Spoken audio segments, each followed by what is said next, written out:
Welcome to Sebring, Florida. Population 10,491. City on the Circle, reference to Circle Drive, the center of Sebring Downtown Historic District. The town was incorporated in 1913. 37 years later, in 1950, the first automobile race took place here at Sebring. Since then, the city has annually welcomed drivers and teams from all corners of the globe to one of the world's unique motorsports events. There are only 8 12-hour endurance races. Just this race has a name recognition similar to the 24 Hours of Daytona and Le Mans. The brightest sports car drivers, together with the latest high-tech sports cars with the world's most advanced technology, compete at the historic Hendrick Army Airfield. The age facilities made like the modern amenities of Daytona, Le Mans, and Abu Dhabi, but still the racing spirit is strong here, especially for the fans that make the annual pilgrims to Sebring. Distinguished guests, welcome to the IMSA Mobil 1 12 Hours of Sebring pre-race show. Hello everyone, good morning. Welcome to the Mobil 1 12 Hours of Sebring pre-race show. I'm Lambeth from the Podium. We're very excited to have you joining us bright and early this morning on the East Coast, and even earlier if you're watching on the West Coast. With me we have sportscar racer Erin Vogel. Very excited to have you on the program once again, Erin, and Joe Samaniego, in what should be a very exciting race following such a fascinating Rolex 24 at Daytona. A very fascinating Rolex 24 as you brought up. The big talk, of course, after that race was the tire failure that eliminated the number 01 Chip Ganassi DPI team from contending for the win. This allowed for Wayne Taylor Racing to score their third straight Rolex 24-hour win. However, Wayne Taylor Racing only has one overall win in the Sebring 12 hours. With the drivers they have this year, can Wayne Taylor Racing earn their second overall win at the Sebring 12 hours? I think that they definitely have the potential this season. I think they've got a great lineup of drivers. They've clearly proven from the 24 hours that they are, familiar with the car and can get a good setup on it. Daytona, however, is a very different kind of a track from Sebring, so we may see everything get shaken up here at this track, and we're gonna see some teams are really going to shine. They're going to be able to really set up the car as well to deal with the bumps, and other teams might struggle with that a little more. But I think they've shown that they've got a combination of everything, and if they can carry that momentum forward from Daytona, we could definitely see them end up on top again here this weekend. Yes, I certainly think that Wayne Taylor Racing can be in contention for the win once again, and also other teams as well. I'm really expecting a competitive race in the DPI ranks, and different from Daytona. When you look at Sebring, Daytona is a low downforce track, and this time around, Sebring International Raceway, all the bumps, high downforce. So it's definitely going to be interesting to see which teams are going to rise above the rest, since this is the first high downforce race of the season in the IMSA WeatherTech Sports Car Championships DPI category. In the last 4 years, we've had 4 different teams win here. Wayne Taylor Racing, Tequila, Patreon, ESM, Wheeling Engineering Racing from Action Express, Mazda Motorsports. Now we have Chip Ganassi, Jimmy Johnson and Company in the Ally Cadillac, and Meyer Shank Racing, just to name a few. Are we likely to have a 5th different winner or a repeat winner when it comes to the race today? To be honest with you, Joe, I don't really see us having a 5th different winning team. I actually think we're going to see a repeat winner. And if you're wondering who I'm going to pick, find out towards the end of the program when we get to everyone's favorite game, pick a winner. I agree with Kobe. I think it would be a surprise to see another different winner this season. I think Sebring is a track that rewards familiarity. And so I think we're likely to see one of those teams win again here at Sebring this year. Now, interestingly, in the last 4 years, Pippo Durrani is the only driver to win 2 consecutive races in 2018 and 2019. Overall has 3 wins. Plus, the only driver in the last 4 years to take the top step on the podium. That's just amazing. The only driver in the last 4 years to do that.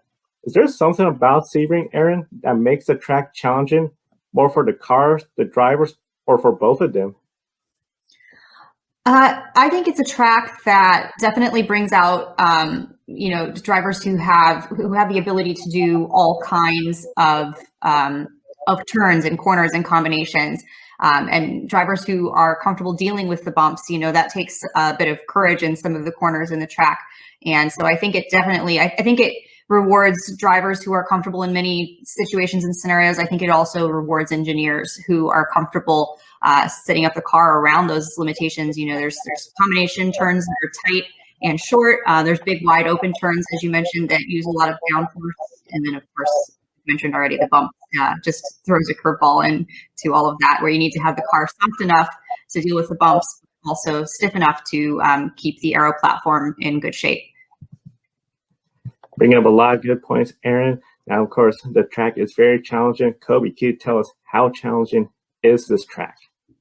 Oh yeah, Sebring is a very challenging circuit, especially with all of the bumps. And we know the motto at Sebring, respect the bumps, such a unique track. Joe, originally Hendricks Army Airfield, a training base for B-17 pilots in operation from 1941 to 1946. So definitely a long history with Sebring being an airfield. And the first 12 hours of Sebring was held on March 15, 1952, shortly growing into a major international sports car racing event. And in 1959, Sebring actually hosted the United States' very first Formula One Grand Prix 17-turn circuit, 3.74 miles.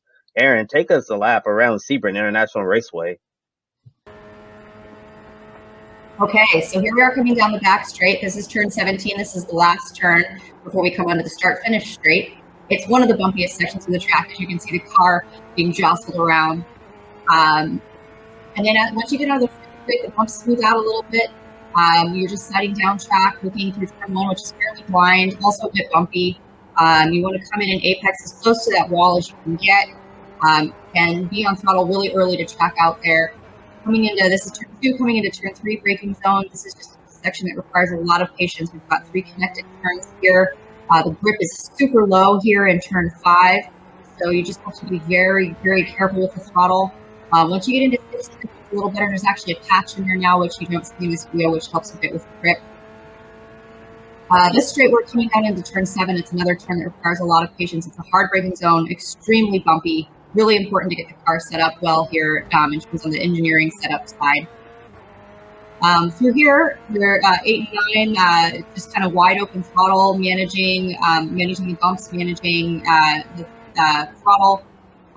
Turn 10 here, again, another turn that requires patience. It's a short combination. You can track all the way out with these downforce cars. You've got a lot of grip coming through turn 11 there. Coming into turn 13, this is a tricky one. You don't really ever have enough time to get straight in the braking zone. Lots of bumps again. You want to be on the throttle actually a little bit late there because you want to carry some entry speed. You've got a straightaway here coming through turn 14. Essentially a straightaway. It's a long enough bend that it's not so bad. This here in 15, this is actually a really fun turn. It's a little off camber. Coming into 16, you just got a big long straightaway coming in front of you, so you just got to manage it. Again, it's kind of low grip there coming out of the straight. As you can see, you got a little wiggle. And then here you're just kind of managing again coming into 17. It's a really big wide open turn, so you don't use a lot of brake, and you kind of turn in early and just carry the speed as much as you can through the bumps. And there's actually a line through here that you can find. It doesn't look like it, but this is probably the least bumpy line. And if you get off of that line, it's just bumpier and bumpier. So there is kind of a way to mitigate the bumps through there, but it definitely takes the right timing and some skill to get through it. Thank you so much for giving us a tour of Sebring International Raceway, Erin. And that lap was driven by Dakota Knoll. A special thank you once again to Radius Racing for providing that wonderful onboard lap. And as you saw, it was running the daytime. We know the nighttime conditions is very, very dark. Don't have the nice lighting system they have at Daytona International Speedway. How challenging is it for a driver to do laps in the day, then go through the transitions to darkness, with the near pitch black conditions with all the blinding headlights? For me, and when I've driven at night, I've actually experienced the transition either from daylight to darkness or darkness to daylight to be the more difficult part. That sort of in between lighting where it's kind of gray, your headlights become somewhat less effective, but there's still not much ambient light. And at a track like Sebring where there aren't big stadium lights, I find that to be the most difficult part. Once you're actually driving, the headlights, it can be a challenge, but I find it a little bit less challenging than actually that transition phase. And driving at night is actually a really cool experience. It sort of takes away a lot of the distractions that you have when you're driving in the daytime. In the daytime, you can see so far in the distance, and you might be distracted by something you see off in the distance and trying to figure out if that's something that's going on the other side of the track. Is it dust from a car that's off on the other side of the track, or is it dust from something that's going on nearby? But at night, all of that goes away, and all you really have are yourself and the limits of the track, and occasionally other racers that you might come across on track. So actually, the nighttime driving I find is very cool. I haven't done it at Sebring, but these cars are generally equipped with some really incredible headlights. So even without the nice ambient lighting, it probably makes for, the video coverage is harder without the ambient lighting, but actually the racing isn't terribly challenging because the headlights are so sophisticated. Excellent analysis right there. And now on to Joe for qualifying results. And we had a really interesting qualifying session yesterday afternoon. Very interesting qualifying session from yesterday. Definitely we're going to be talking about some of the pole winners shortly. Here is also the starting lineup for the Sebring 12 hours. Starting with DPI, the number 31 Action Express Racing Wheeling Engineering Cadillac, driven by Pippo Durrani, who I mentioned, only driver to win here 2 consecutive years. Last 4 years, he is definitely going to be somebody to watch. Then, of course, the LMP2, number 11, win Autosport Orica 07 Gibson, LMP2 driven by Steve Thomas. He got the pole for LMP2. Now over in LMP3, the number 38 Performance Tech Motorsport Ligier, driven by Rasmus Linde. He got the pole as well. And then GTLM, of course, the number 3 Corvette C8R, driven by Antonio Garcia. And then GTD, very interested, the number 19 GRT Grasser Racing Lamborghini took the pole. However, it was stripped. The reason why it was stripped, for buying GTD telemetry rules per Sportscar 365, the number 16 Wright Motorsports Porsche of Jan Halen promoted to pole position. We also saw a big crash yesterday on the final lap of qualifying, which DPI, we saw Jimmy Johnson, the number 48 Allied Cadillac, went for a spin, came to a complete stop, refired the car, and headed into the right direction again. Then, entering the final turn, Jimmy crashed into the tire barrier, causing significant damage to the car. Luckily, Jimmy Johnson got out under his own power, but a lot of work for Action Express to rebuild the car and get it ready to make the race start. Such a shame, especially for the 7-time champion. This is his first start at Sebring. Just as he's getting faster and faster, has this kind of accident, puts everyone behind in his team. Erin, as a driver, when you've made a lot of progress and then this kind of mistake occurs, how much of a challenge is it for the driver to put what happened in qualifying behind him and focus on the race and still continue at the fast speed you were carrying? Yeah, it can definitely be challenging, Joe. I think one thing that usually helps me is the more that I know about what happened. So, the more we're able to see in the data what really went wrong, whether it was something I did, whether it was something with the car or combination, maybe, that always helps me a lot, have confidence, because then I know I can, there are steps I can take to try to avoid that. And funny enough, the more often that you have these kinds of things happen in racing, which it's inevitable for anybody that races, whether it's car to car contact in a race, but the more that you have these things happen, the easier it is to kind of move beyond it, just because you start to realize that, although it can obviously hurt your results, generally you'll walk away as Jimmy did yesterday, and you can, get right back in the car and keep racing. So, it just takes kind of, being calm, settling yourself down, and just kind of understanding what the steps are you need to take, and just trying to put it behind you, and just not have it in your mind. You have to be focused totally forward and just be thinking, absolutely about what you've got to do, what your job is here in that moment, and not, not worrying about what happened yesterday or the day before, which is true in racing at any time, but particularly when you've had an incident on track. Yes, and something I wanted to add there, Jenna Fryer from the Associated Press provided a quote from Jimmy Johnson after the crash, and Jimmy said, "I spun in turn 16. I was trying to get up and going to catch another fine lap before the session ended. Sadly, I had some debris on my tires as I entered turn 17 and tacked the outside wall. I learned a couple of lessons there, called them rookie lessons. And for Jimmy Johnson, it's better that he made that mistake in qualifying than the race, because if he had done that later today at some point during the Mobil 112-hour Sebring, it would be game over for the number 48 Allied Financial Cadillac DPI. Next, we're going to look at some storylines that has happened between the Rolex 24 and today's run of the 12 hours of Sebring. We're going to try this rapid fire style. So everyone, we're going to try to answer these questions in 30 seconds or less. So the viewers at home, you can try to time us. And last month, Mazda Motorsports announced its DPI program will conclude at the end of the current season. Many had hoped that they would stick around, but it seems like the writing was on the wall anyways, especially when you see they scale back to a single car program with the number 55. Mazda DPI, driven by Harry Tinknell, Oliver Jarvis full-time, and Jonathan Bomarito in for the Enduras, and Tristan Nunez was dropped from the lineup altogether. It was a double whammy when Mazda said they would not enter LMDH either. Of the current DPI manufacturers, only Acura has committed to LMDH. Several outlets have reported that General Motors is evaluating the platform.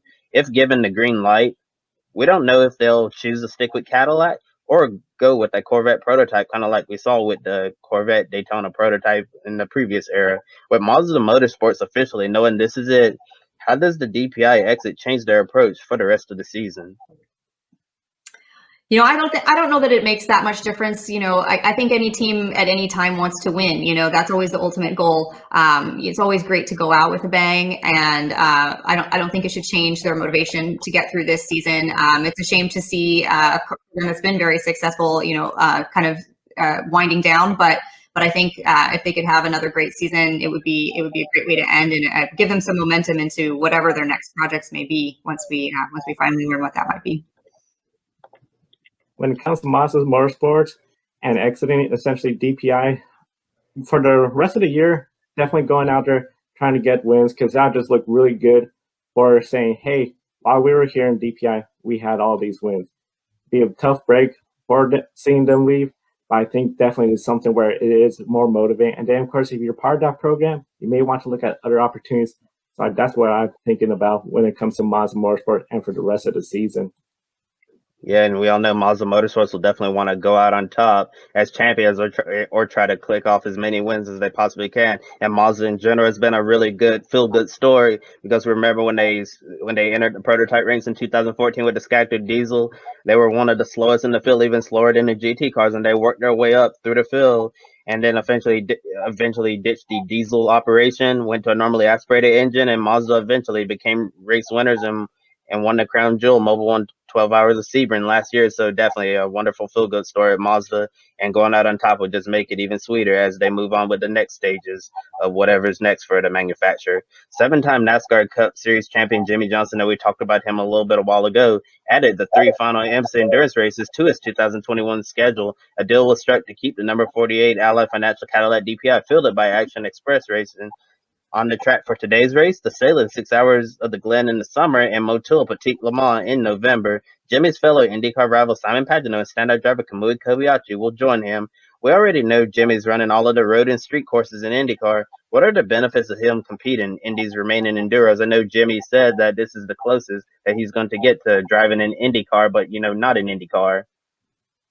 Yeah, the experience he's going to be gaining behind the wheel, especially in the road courses, not going to be exactly 100% transferable to the IndyCars, but it's definitely just logging the experience laps around the course, staying fit, and of course, being in race condition shape for the IndyCar season. For the Enduro side, especially IMSA, having him just about every Enduro race is going to be really exciting, because Jimmy Johnson fans will be following him, especially if we have fans at the track to see how he runs in that Cadillac. Yeah, and I think that something that we maybe don't talk about a lot, but that's really valuable in endurance racing, is the ability to work so closely with other drivers. It's an incredible way to learn. You get to watch your teammates directly, and see their data and hear everything that they are talking about with the engineers and everything. And it's a really incredible way to learn. So I think you can't get that as easily in a series like IndyCar. So he's going to get some great experience here working with these really experienced drivers, and just understanding more about road course racing, which that side is kind of translatable, whether the car, the actual driving style is actually translatable is debatable, but he'll be able to take the lessons that he learns from his co-drivers for sure, and that'll only help his career in IndyCar. Yeah, he'll definitely learn to work better with other drivers, and I know he's going to be working very closely with his teammates at Chip Ganassi Racing, the NTT IndyCar Series, Marcus Ericsson, Scott Dixon, and Alex Palou. And also another thing, the DPIs have a lot of downforce, and the IndyCars have a crap load of downforce. So Jimmy Johnson running a downforce car like the Cadillac DPI is definitely going to help him trust the car in the corners, and especially in all the heavy braking zones, which is something that he'll need to do when he makes his IndyCar debut next month at Barber Motorsports Park in Alabama. And with the 24 Hours of Le Mans moving from June to August, this forced IMSA to change the schedule. The August GT only race at VIR got pushed back to October 9th. Moto Petit Le Mans, traditionally held in October, will now take place on Saturday, November 13th, 1 month later. Last year, the Sebring 12 Hours occurred in November due to the pandemic. This time around, it's another crown jewel race with a tight window to get ready for the 2022 season. In preparation for the current season ending 2020, a month later in the year, proved to be a major challenge for some. Driver deals for Daytona were happening at the very last minute, scrambling for a ride, and that's actually normal, honestly. But some teams didn't really get as much off-season testing as they're used to, especially those switching to new cars. Will they be in a similar situation again later in the year? I certainly think that this could end up a bit like the end of 2020, again in 2021, with just less opportunities for off-season testing. It takes a lot of effort to go through the cars at the end of a season. I mean, they're doing it after every race, but you just want to make sure that you're being as thorough as possible to start the season, whether that's a new car or an existing car. You just need to be extremely familiar with it and make sure everything's in top shape. So that takes a lot of time. And I think, we'll see, again, a lot of the focus will be on the 2021 season, deeper into the end of the year than it will be where the race is scheduled the way they normally are. There's a lot of thought and planning that goes into scheduling a race season like this. And so to have something, like what happened with the pandemic last year, or even, repercussions we're still feeling this season, it's just a lot to change things that that are engineered so perfectly in the original schedule. Yeah, you bring up a lot of good points, especially the schedule being set, make plans, arrangements, and then it all gets changed up, especially this year with the 24 Hours Le Mans, and then of course the shorter season. It's going to be really challenging for the drivers, especially if they're, say, in the contract year, looking for a ride next year. Of course, a lot of times we're seeing teams start negotiating with drivers during the season, but especially for the ones that after the season are going to look for a ride, it makes it a lot challenging, especially for preparing for next year. Yeah, all the teams will probably be in a similar situation as 2020, as Erin mentioned, but I think everything's going to work out for the best. All of these people are true professionals, know exactly what they're doing, and maybe 2022 we can get back to a normal schedule when we don't have to change races left and right.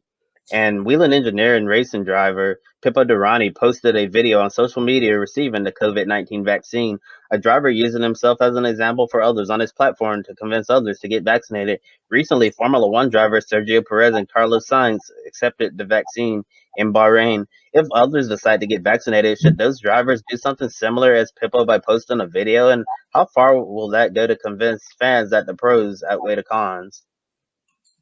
Well, when it comes to that, of course, seeing your role model, your heroes doing that makes a big difference in encouraging people. The big thing, of course, they're human beings just like all of us. They have a right to medical privacy. So if they want to get vaccinated but not share it publicly, they have the right to do so, whatever's comfortable for them.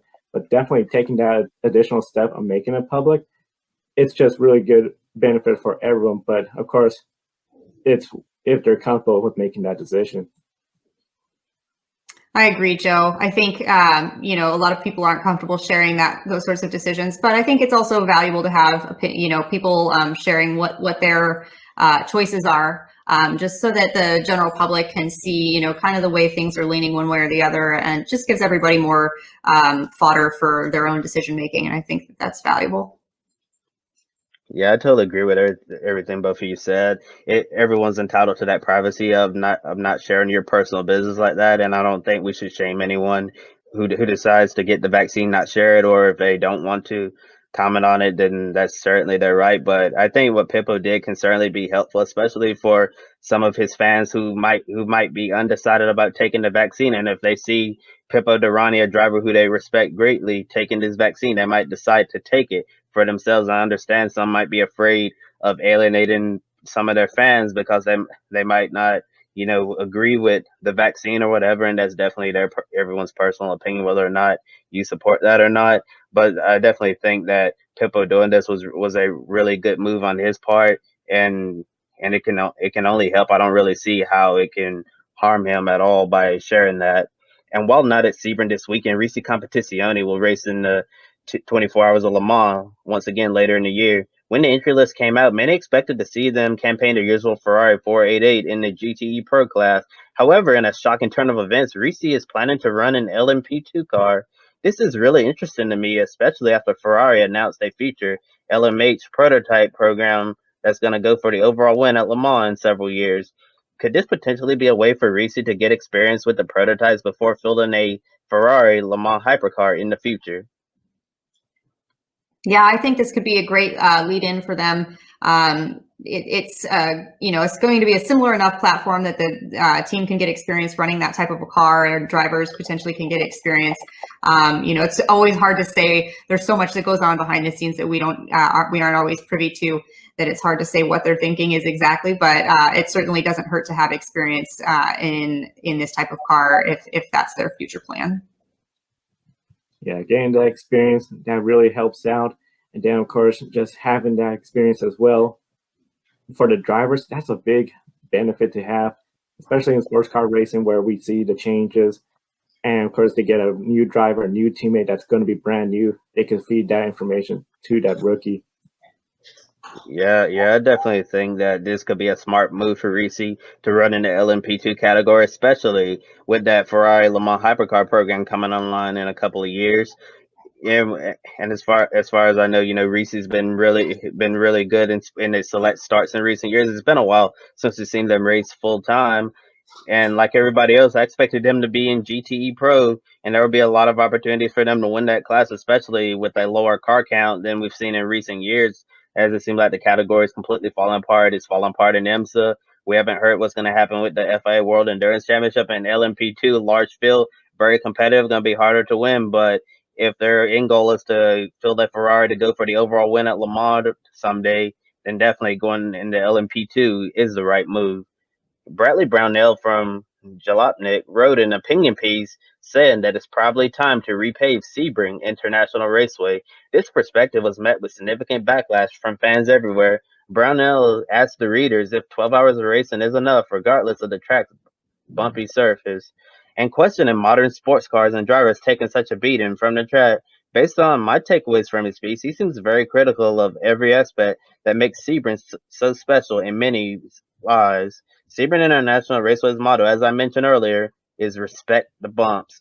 Without the bumps, it seemed like the track would have an identity crisis. If the track were to get repaved, it might just become an ordinary racetrack and lose that special element which makes it unique from any other racetrack in the world. Teams literally bring their cars here, especially the new ones, to test for reliability. If a new car, whether it's a prototype or GT car, parts will definitely break here and gives the teams an opportunity to improve their reliability ahead of the racing season. And in the days of the LMP1 hybrid era, we saw Audi, Porsche, and Toyota bring their cars to Sebring for a real, true endurance test. This track and surface is so significant for multiple reasons. Speaking hypothetically, how would a Sebring repave change the track's reputation? I think it would just make it where the teams that come here for testing the bumpy surface, it almost takes away a big character. Now you got smooth surface. Yeah, we'll get some bumps and characteristics over time. But I just feel like it just changes the dynamic of the race because now it took away an element, the vehicle reliability. Will it still be a significant race? I think so. It's Sebring 12 hour. The fans will always come up, but I bet you in the comments in the chat room, a lot of viewers are going to be saying, don't get rid of the bumps. I think I'm a little more on the fence than you are, Joe. I definitely think that there's value in having a track that's bumpy that you can go to for testing. Not just from a reliability side, but as we spoke about earlier, from an engineering side, because there are other tracks that will have small bumpy areas, but it's harder to test and engineer a car that's going to perform well in those small areas by testing at that track. You kind of need to test at a track where the whole thing's bumpy to really truly understand what you need to do in the setup to get a very drivable car under those circumstances. But on the other hand, nothing is permanent, right? And the surface and the materials will continue to degrade. So at a certain point, there may be sections that need to be repaved. And I think, there are many of the areas where the bumps are not dangerous. I think there are some where they could be potentially, here in the near future. And so the track might think of repaving certain sections and leaving others. And I think that could still be a good compromise. And I don't think it would take away the value in the testing, to increase the safety in some areas. Yes, I definitely think that would be a great compromise if for some reason someday they decide to repave Sebring, repave certain sections of the track, and I've seen that happen on other road courses as well, where they'll repave this part of the track and leave the other. Yeah, so if someday Sebring is repaved, they do sections, I think the fans will be able to accept that. It's just hard for me to imagine Sebring completely repaved, and it will be a while before we'll be able to say respect the bumps again. It'll be a while before we say respect the bumps again. Of course, definitely we want to hear from all the viewers in the comments. Let us know what you think of that idea. Now checking out the weather. Overall, it's going to be sunny with cloud cover. Very little chance of rain, so no worries about rain tires coming up. 2019 saw the race start under caution due to heavy rain, so we're not looking at anything like that. Temperatures will cool later in the evening to around the same as the start of the race. An enjoyable day for fans, and not a major concern for the teams when it comes to weather playing a factor in the race. And of course, with all the teams, it comes down time for a rundown of all the classes. Yeah, entering the race weekend, we got an additional entry, bumping the entry list to 37 cars. And starting DPI, we have set 7, no changes since the season opening. Rolex 24, all the teams are the same. LMP2 have 5. Several of the WEC P2 teams are absent because Daytona was only a one-off for those operations as they preparing for the season in Europe. LMP3 got 7 cars. There was a late additional entry in this class with Win Autosport bringing an extra LMP3, and they're going to be pulling double duty with a car in LMP2 and LMP3. In GTLM, down to 5 cars. Risi Competizione did not enter the event. In GTD, we have 13 cars, 7 different manufacturers, so it should be very competitive. And starting at the top with DPI, as Joe mentioned earlier, DPI is coming off a very exciting battle for the overall win. In the closing minutes of the Rolex 24 at Daytona, Ringer Van de Zande behind the wheel of the number 01 Chip Ganassi racing Cadillac DPI, chasing down the number 10 Wayne Taylor racing Acura DPI Felipe Albuquerque until a tire went down on the 01, putting them out of contention late. After such a heartbreaking defeat at Daytona, should we expect Ganassi to be in contention for the win today at Sebring? Could any of the 7 DPIs win? I mean, it's very competitive. The field's extremely competitive, Kobe. Yeah. And I think it could go anyone's direction. As we saw at Daytona, anything can happen in racing. If there's a car-to-car incident and debris gets left on the track, that could cause a flat for any team. I mean, that's just the beginning of what can happen in endurance racing. So I think as well prepared as all the teams will be, it could really be anyone's race. Yeah, anyone's race. When it comes to DPI, I don't see any of them really being a standout favorite. I think all of them have a good equal shot at winning this event. Yeah, definitely. And it seemed like IMSA's nailed the BOP down between the Acura, Cadillac, and Mazda, and should be a very exciting 12-hour event. And one of the drivers to watch today is Pippo Durrani, chasing his 4th overall victory in the Mobil 1 12 hours season. Right now, Pippo is tied for 5th all-time in overall wins. If he takes the checkered flag later tonight, he'll move into 3rd all-time, tied with Audi legends Alan McNish and Frank Biela. It's crazy because Durrani is only 27 years old, already won Sebring 3 times, plus the Rolex 24 and Motul Petit Le Mans once. Some drivers will race for many years and never claim a single Crown Jewel sports car event. Based on Pippo's big wins by age 30, retiring with those accomplishments will really seem like a full career. But this young driver is just getting started, still has many years left of competing at such a high level. where does Pippo Durrani stack up among the top drivers in sports car racing today? And when he eventually retires years down the road, could he be in conversation for, like with some of the all-time greats, or still too soon to say? I think when it comes to Pippo Durrani, reminds me of Scott Dixon. Just goes out there, gets the wins. Very much, he sort of stays under the radar, but definitely when it comes to looking at the numbers and the accomplishments, they are building up. Just like how now Scott Dixon, he is seen as IndyCar, one of the best drivers. Pippo Durrani, I see him being seen as one of the best out there. He does all the talking out on the track. I was going to say something very similar, Joe. I think sometimes the quietest ones, the ones you hear the least from, often are the most focused and are able to just be incredibly consistent time after time. And I think if he's able to continue that way, he will probably become, one of the most talked about drivers in sports car racing. Yeah, definitely. And it's funny you bring up the point here about Pippo being one of the quietest ones. And towards the end of last season, Pippo was anything but quiet. It seemed like he got really frustrated with Acura Team Penske for a little while towards the end of the season. And then, as Calvin Fish says, they had a little argy-bargy.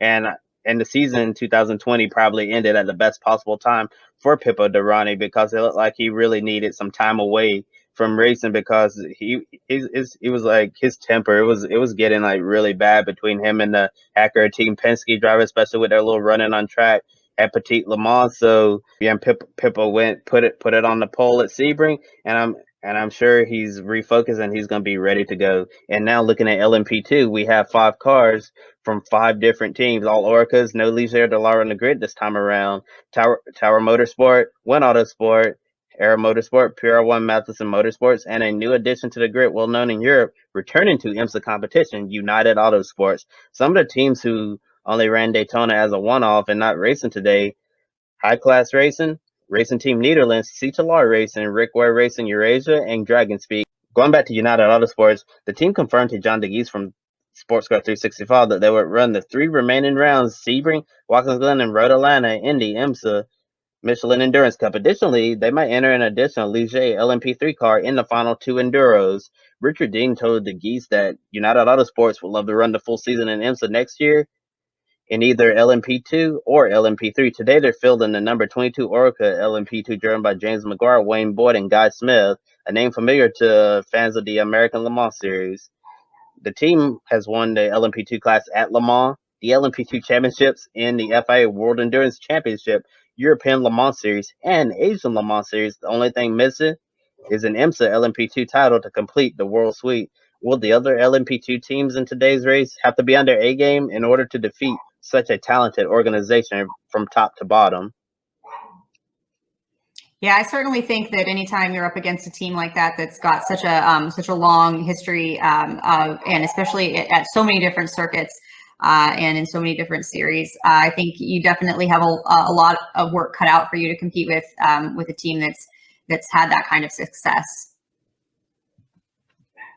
Yeah, when it comes to everyone, they're going to have to really step it up. This is going to be, I think, a really interesting challenge for all the LMP2s. See where everyone stacks up, and especially Sebring, I feel like is the kind of track with the bumps and everything that could really highlight if there is a team ready to step up and prove they are on their A game and they could take it to them. Yeah, if you're an LMP2 team, you definitely want to be United Autosports, because they are the standard of what a top tier LMP2 team is. I mean, they've pretty much accomplished everything that you can accomplish in sports car racing by winning the granddaddy of them all, the 24 Hours of Le Mans, and sweeping all of the LMP2 championships from the WEC, European Le Mans Series, Asian Le Mans Series. And the only thing they haven't claimed is the IMSA LMP2 title. And I'm sure if they ran full time over here, they'd definitely give everyone a run for their money. And especially if they run LMP2 next year, they might be an early championship favorite.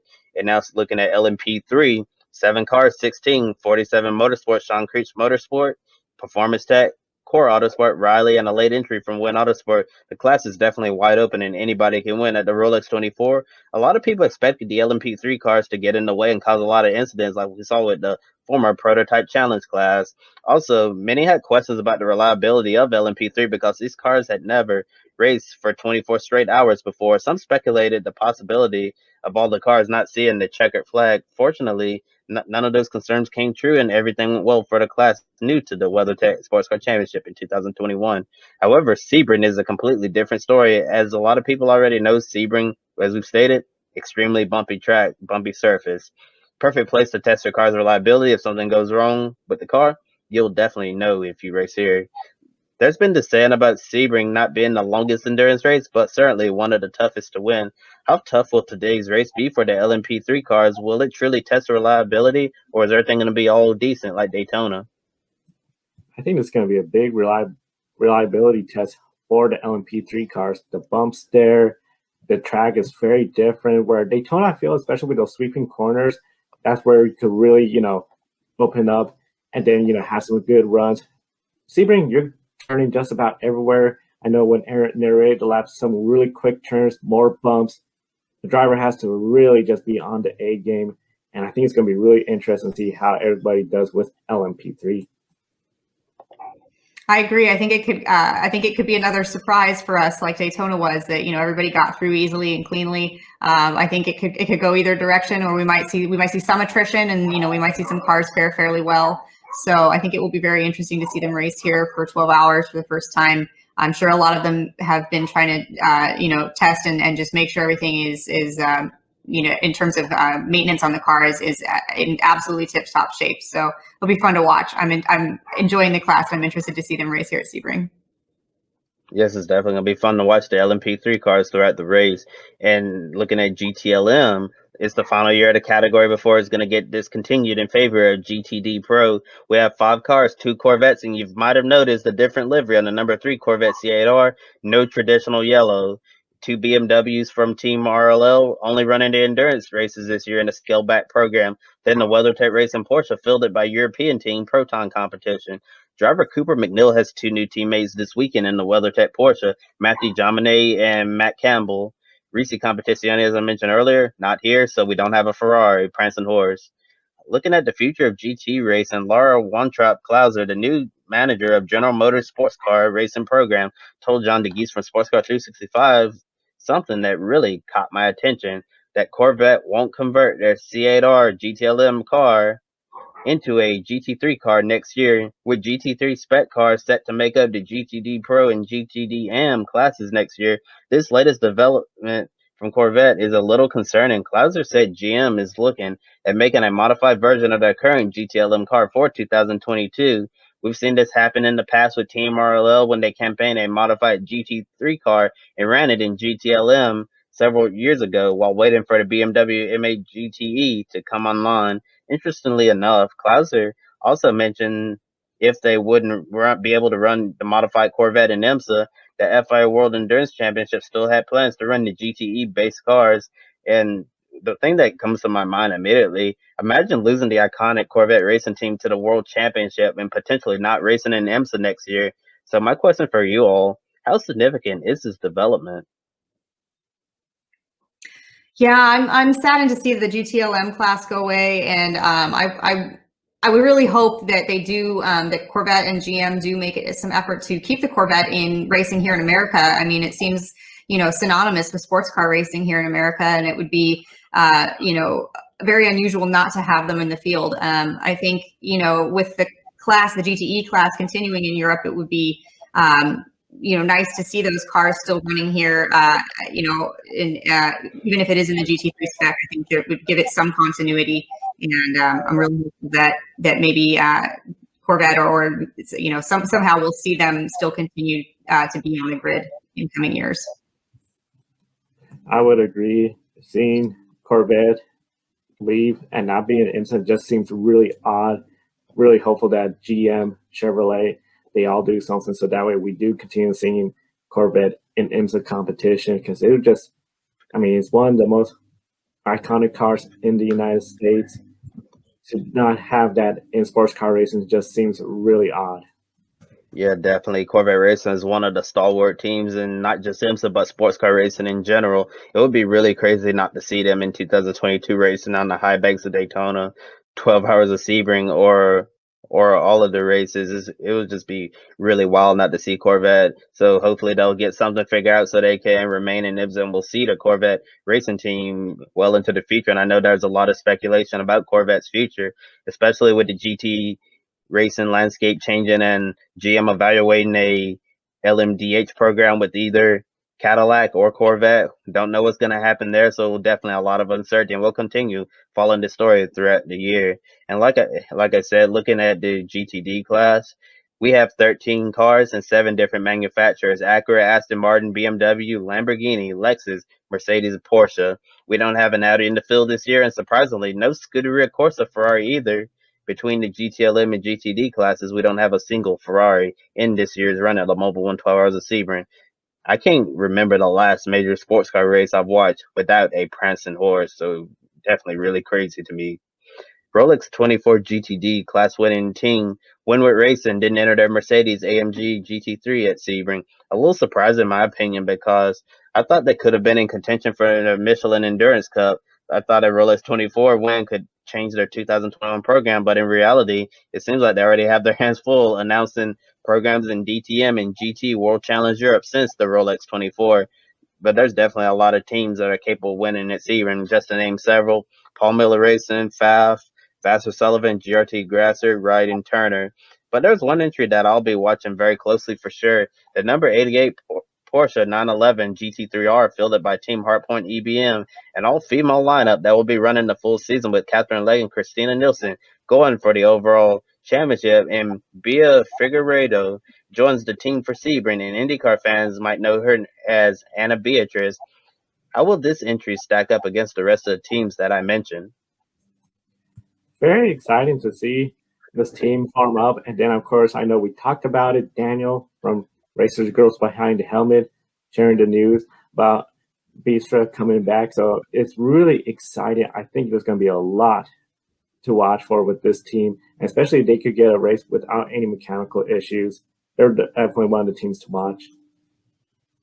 I agree, Joe. I think it's really exciting to see an all-female lineup again. We know Catherine and Christina have run together a lot in the past, and Bia seems to fit in really well with the two of them. It seems to be a great combination of drivers. I think here with Team Hardpoint EBM, they've clearly shown that they're a very experienced team that can, put good cars on the track. So I think it could be a really cool opportunity for them. And I really hope that they, as you say, can get some clean racing, get some races where they don't have any other adversities, and we can really just see their driving shine and see them be successful, hopefully. Yes, I definitely think they'll stack up well against the competition. You mentioned Erin, very experienced team, and I think the lineup with Bia, Christina Nielsen, and Catherine Legg, very strong driver lineup there. All three of those drivers have been extremely successful throughout their racing careers, and they're going to a great organization. I'm sure that they'll definitely be in the mix throughout the race. And with that said, it's now time for everyone's favorite pick a winner. Definitely try to get on the leaderboard. Right now, Matt has a pretty sizable lead. And of course, we have a lot of racing. But of course, time for everyone to see who's going to win overall the Sebring 12 hours. Starting with you, Kobe. Who do you have for winning the race? Well, I'm actually going to go with Pippo Durrani.